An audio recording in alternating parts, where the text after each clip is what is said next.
Bonjour à tous. Aujourd'hui, nous allons parler de comment accepter les situations difficiles. Les situations difficiles dans la vie, en fait, ça peut arriver à n'importe qui, ça peut être n'importe quoi.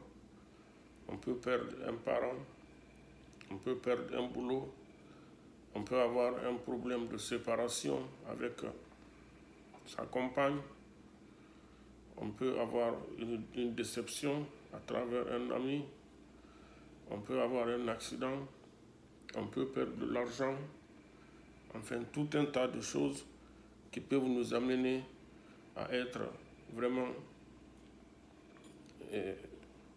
dépressifs.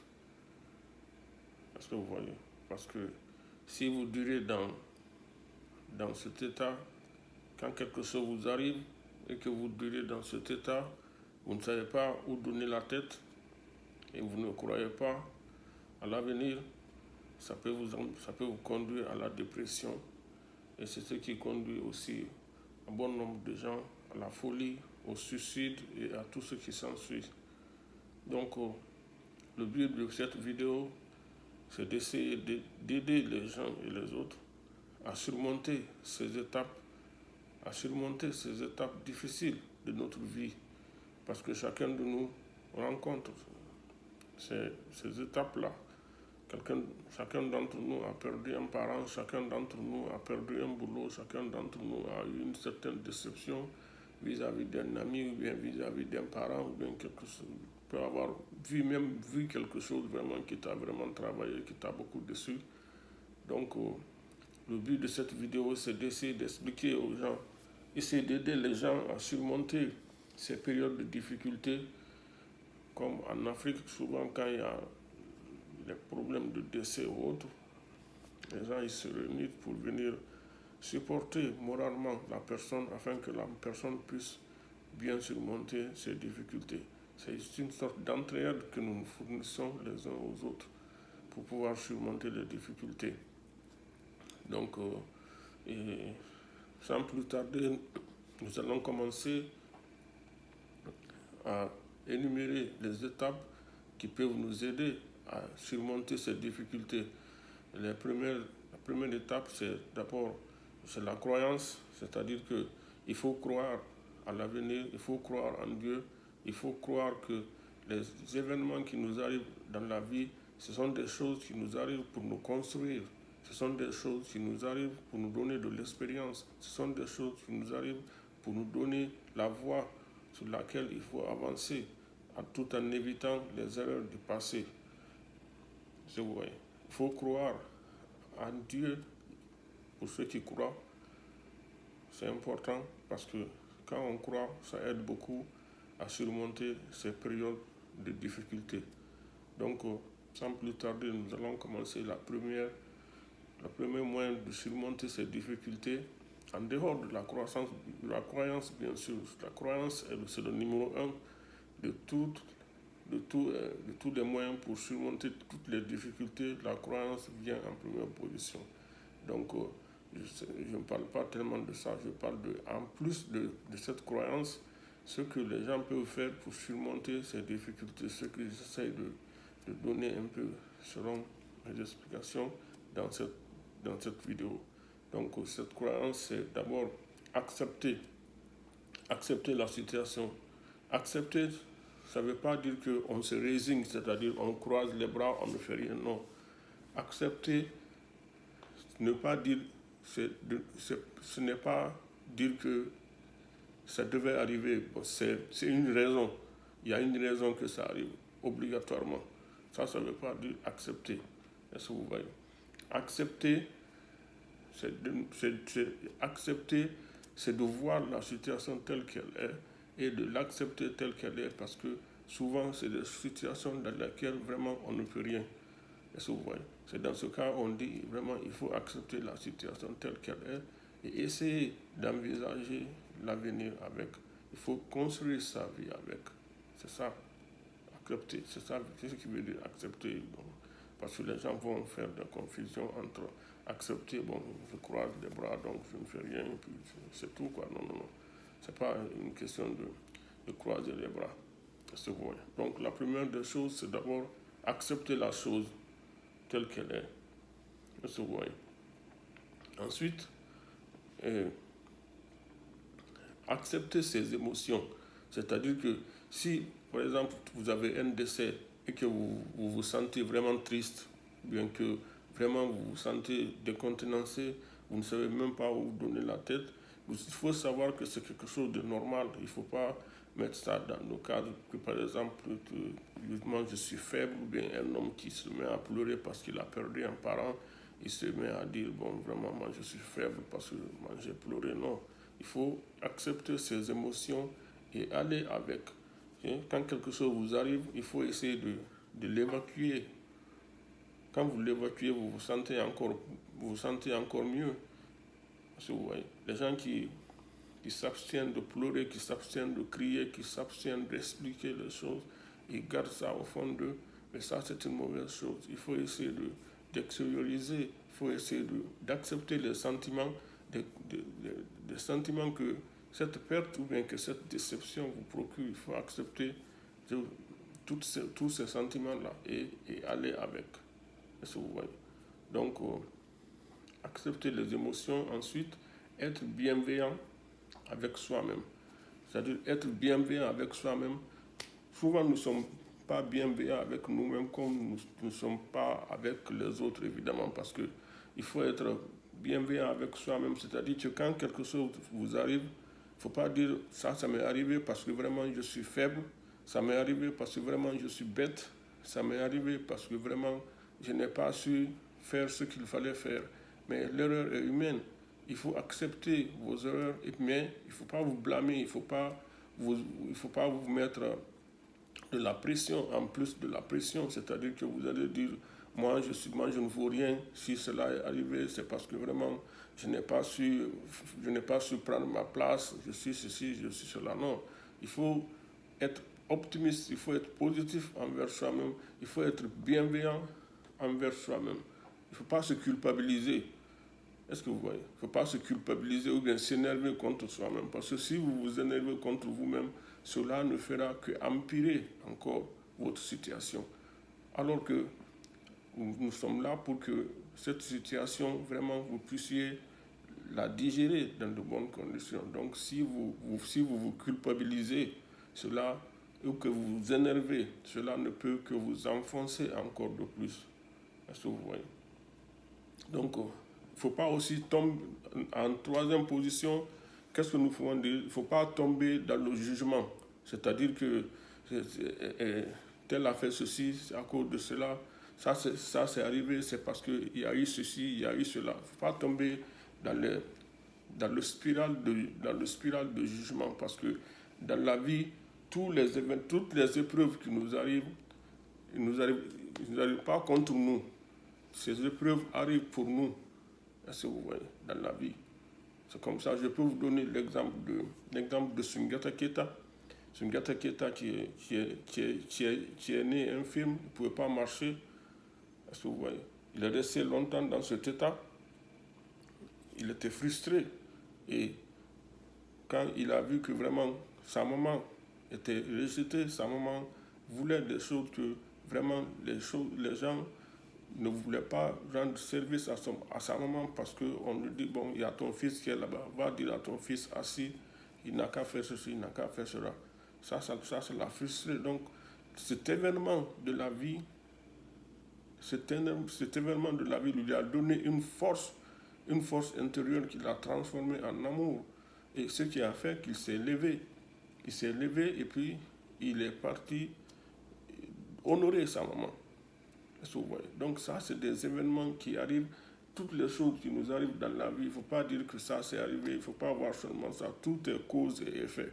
Quelque chose peut vous arriver, vous pouvez penser que non, c'est la fin du monde. Non, c'est le début d'une autre étape pour vous. Donc c'est comme ça, il faut prendre les choses.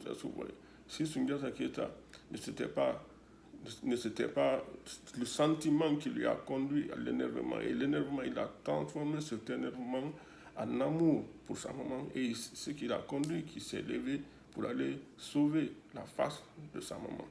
Est-ce que vous voyez? Ça, c'est un exemple. L'exemple de Nelson Mandela avec l'apartheid en Sud-Afrique. Est-ce que vous voyez? L'exemple de Obama avec la ségrégation raciale, c'est ce qui l'a conduit surtout à lutter, à se présenter et à accéder à la présidence des États-Unis. Donc, c'est les événements qui nous arrivent dans la vie. Il ne faut pas les prendre du côté négatif. Il faut toujours les prendre comme quelque chose qui peut vous aider quand même, qui peut vous motiver à changer, qui peut vous motiver à aller de l'avant, qui peut vous motiver à prendre une autre voie dans votre vie. Est-ce que vous voyez? Donc, ça, c'est ça. Ça, c'était le troisième.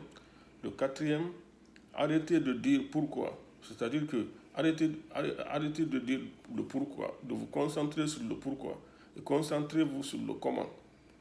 Est-ce que vous voyez?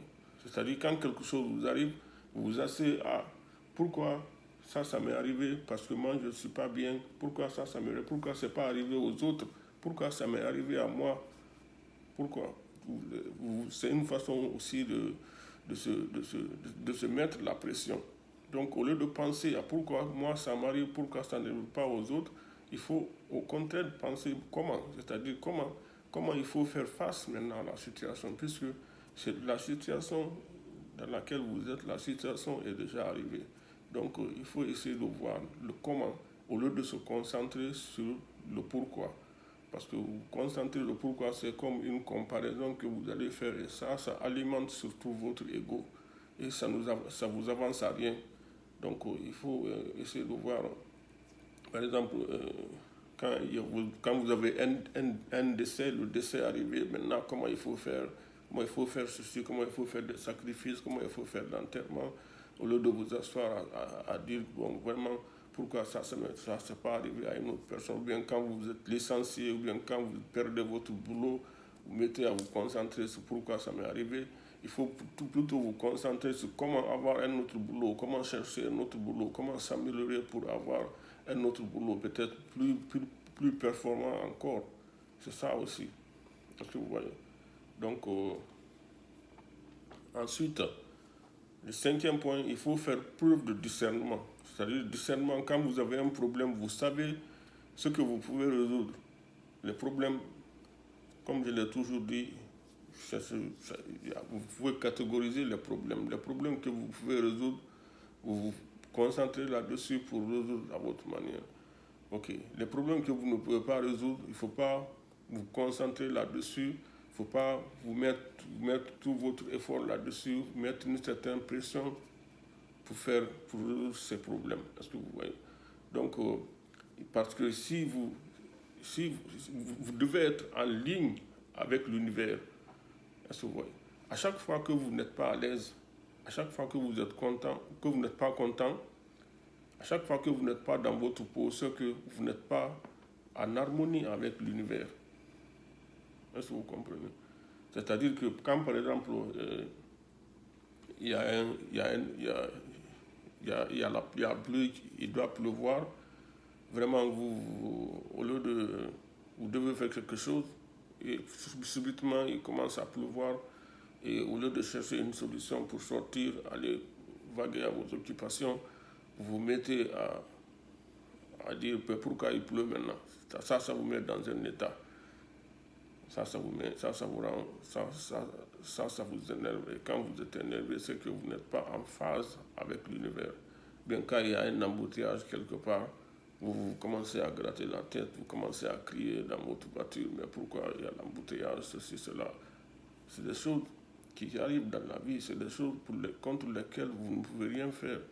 Tout ce que vous pouvez faire, c'est d'essayer de vous aligner avec l'univers. C'est-à-dire que chaque fois que vous êtes en phase avec votre âme, en phase avec l'univers, en phase avec votre esprit, en phase avec votre corps, il n'y a pas d'énervement et vous êtes bien, vous êtes dans votre peau, vous êtes positif.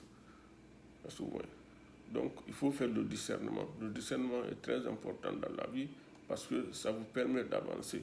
Ça vous permet de ne pas considérer les choses d'un certain point de vue. Vous mettez tout ce qui arrive là où il doit être. Est-ce que vous voyez? si une chose que vous ne pouvez pas contrôler vous arrive, vous vous mettez à essayer de contrôler ceci, cela va vous amener à quoi? À la déperdition. Alors que si une petite chose que vous pouvez contrôler, par exemple, vous arrive, vous pouvez facilement contrôler et puis vous essayez de résoudre et vous continuez la vie. Il ne faut pas essayer d'insister à résoudre quelque chose que vous ne pouvez pas résoudre. Est-ce que vous voyez? Ensuite, le 6e point, c'est reprenez votre énergie. Comment reprendre ton énergie? Plus vous demeurez dans cet état, plus vous perdez de l'énergie, plus vous n'avez pas envie de bouger, vous n'avez pas envie de manger, et plus vous demeurez assis, plus vous demeurez en train de... plus vous demeurez assis, plus vous demeurez en train de penser à ce qui vous est arrivé, eh bien, vous allez continuer à vous enfoncer. Parce que si vous faites de la... C'est comme quelqu'un qui se lève le matin, qui pense que faire du sport, ça va m'épuiser, je ne pourrai pas bien travailler si je vais au boulot. Mais non, quand vous dépensez de l'énergie dans le sport, par exemple, le matin, eh bien, vous allez avoir beaucoup d'énergie durant toute la journée. Quand vous donnez de l'énergie, cela vous procure de l'énergie. Est-ce que vous voyez? C'est pourquoi je vous conseille d'ailleurs, entre parenthèses, si vous pouvez faire des exercices chaque matin, vous commencez avec ça et vous allez voir à la longue que, au contraire, ça vous met en forme, ça vous donne de l'énergie, ça diminue le stress et ça vous donne de l'énergie durant toute la journée. Donc, il faut essayer quand quelque chose vous arrive, après l'onde de choc qui passe, il faut essayer d'entrer en action, de faire de la gratitude, de faire du bien aux gens, être aimable envers les gens autour de vous. Est-ce que vous voyez? Parce que plus vous êtes aimable, plus vous faites de la gratitude, plus vous êtes positif autour de vous, plus les gens, la nature vous renvoie la même chose. Est-ce que vous voyez? Donc, faut essayer de regagner son énergie. C'est à travers des petites choses comme ça qu'on regagne son énergie. Est-ce que vous voyez? Donc, il ne faut pas penser que, de toutes les façons, quand quelque chose vous arrive, on est toujours aimé. Il ne faut jamais désespérer. On est toujours aimé par la nature. Si on est là jusqu'à présent en vie, si on respire, c'est que la nature a encore besoin de nous. C'est que quelque part, la nature nous aime encore. C'est que quelque part, nous avons encore des rôles à jouer dans cette nature. La nature nous aime toujours tant qu'on est en vie. La nature nous aime. Il ne faut jamais désespérer et il faut toujours croire à l'avenir. Est-ce que vous voyez? Donc, ayez de la force à chaque fois que quelque chose vous arrive. Essayez de discerner, essayez de faire un discernement entre ce que vous pouvez résoudre et ce que vous ne pouvez pas résoudre. Et demeurez fort parce que tout dépend de votre force, tout dépend de votre intérieur. Ce que vous allez accepter, ce que vos sentiments vont reproduire à l'intérieur de vous, c'est ce que vous allez ressentir, c'est ce que vous allez extérioriser. Donc, tout dépend de vous. Les événements qui nous arrivent de façon extérieure, ce n'est pas des événements qui sont aussi catastrophiques que ça. Parce que vous voyez, parce que tout peut se résoudre. Tout dépend de notre force intérieure. C'est pourquoi il faut construire cette force intérieure. Il faut construire sa personnalité. Il faut renforcer ses aptitudes dans la vie pour avancer. Parce que nous sommes confrontés à cette vie. Tout peut nous arriver. Tout peut arriver à nos proches. Tout peut arriver à n'importe quel moment de la vie. Donc il faut être préparé. Et quand ça arrive, vraiment, il faut agir comme il faut agir. Il ne faut pas être là assis et puis subir les conséquences de ce qui nous arrive. Il faut lutter dans la vie, c'est ça. Donc, le but de cette vidéo, c'était pour faire un bref aperçu sur ces petits conseils, sur comment essayer de réagir quand quelque chose nous arrive. Et pour les croyants, continuez à croire de plus en plus parce que ça peut vous aider beaucoup. Et les non-croyants aussi, je vous exhorte à suivre, si vous avez bien suivi la vidéo, à suivre point par point et puis croire à l'avenir, croire à la vie, croire, savoir que vous êtes toujours aimé. Et chaque fois que quelque chose vous arrive, vous voyez cette vidéo en tête et puis pensez à ces conseils et puis je souhaite que ça aille pour le mieux pour vous. Je vous aime et puis bonne chance et du courage dans la vie. Merci, bye.